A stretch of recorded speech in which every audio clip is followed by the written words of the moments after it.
Assalamualaikum warahmatullahi wabarakatuh.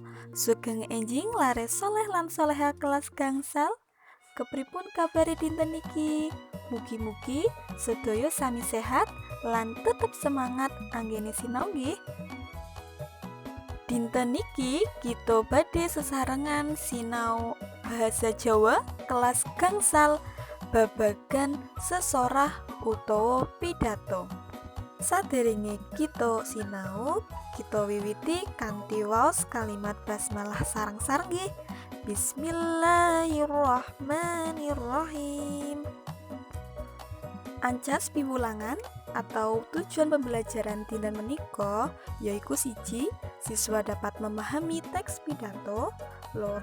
Siswa dapat menyusun kerangka pidato dan membuat teks pidato dengan benar.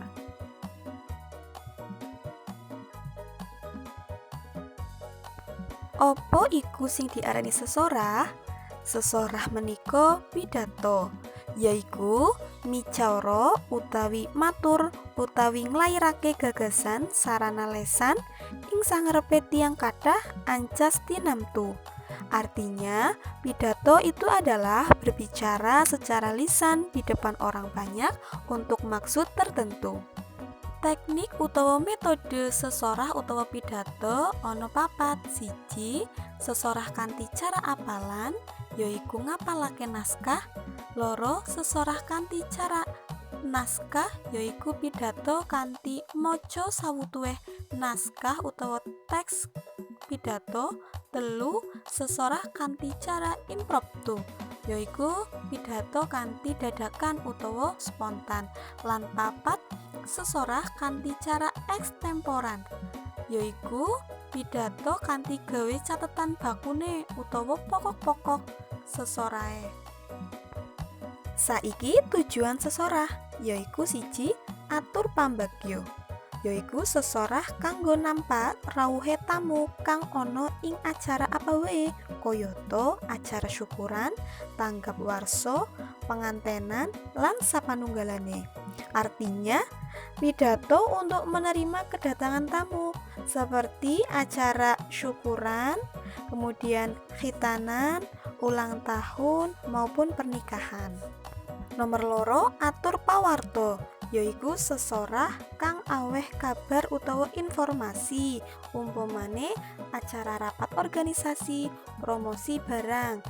Artinya, pidato untuk memberikan informasi ya, seperti contohnya acara rapat organisasi dan promosi barang. Nomor 3, atur pangajak, yaiku sesorah kang ancase supaya sing mirengaken percaya banjur ketarik atine lan gelem nindakake apa kang diwedharake dening sing sesorah, umpamane sesorah ing papan ibadah. Artinya, pidato yang tujuannya supaya yang mendengarkan percaya dan tertarik hatinya dan mau melakukan apa yang dicontohkan oleh yang berpidato. Nomor 4, atur panglipur, yaiku sesorah kang aweh hiburan utawa gedhekake atine marang para sutresna sing lagi nandang susah. Artinya, pidato yang memberikan hiburan atau membesarkan hati orang yang sedang terkena kesusahan. Misalnya, pidato di depan orang yang sedang dicoba hidupnya berupa musibah, bencana alam, kematian, dan lain-lain. Saiki, bab kang kudu digatekake nalika pidato.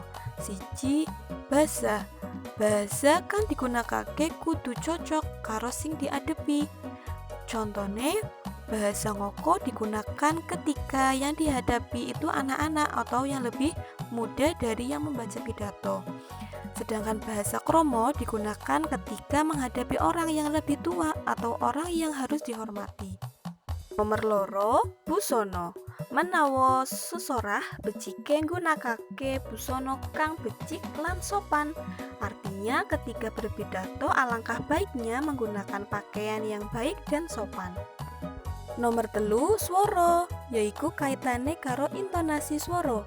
Maksudnya, dalam mengucapkan harus jelas, tidak terlalu cepat, sehingga apa yang disampaikan mudah dipahami. Nomor papat, solah bawa utawa sikap, yaiku wong sesorah iku kudu mantep lan dadak. Sak madhep marang pamrisa, ojo temungkul lan ojo dangak. Artinya, orang yang berpidato itu harus mantap dan siap menghadapnya ke pendengar, jangan menghadap ke bawah dan jangan menghadap ke atas. Saiki perangan sesorah utawa pidato ana apa bae? Siji, salam pambuka, yaiku isine atur salam, berisi ucapan salam seperti contohnya Assalamualaikum, sugeng enjing lan sapanunggalane. Nomor loro, purwaka basa, yaiku isine atur keselamatan lan atur pakurmatan, berisi ungkapan rasa hormat atau keselamatan. Nomor telu, surasa basa, yaiku isine pidato utawa kabeh bab sing perlu diwedharna utawa dijelasna. Nomor papat, wasana basa utawa penutup, isine kekarepan murih acara bisa lancar utawa pangarep-arep, uga bisa sebagai kesimpulan pidato. Nomor 5, salam panutup, yaiku lumrahe isine bab atur panuwun lan nyuwun ngapura, berisi ucapan terima kasih dan permintaan maaf. Saiki tulodo teks pidato lan perangane. Monggo soleh-soleha dipun simak lan dipun pahami nggih.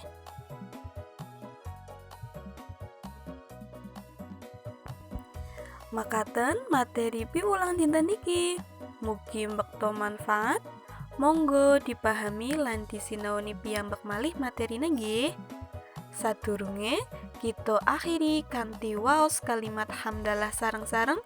Alhamdulillahirabbil alamin. Soleh-soleha kelas gangsal, welinge bu guru utawa pesene bu guru, semangat belajar, semangat beribadah dan tetap jaga kesehatan. Matur nuwun. Wassalamualaikum warahmatullahi wabarakatuh.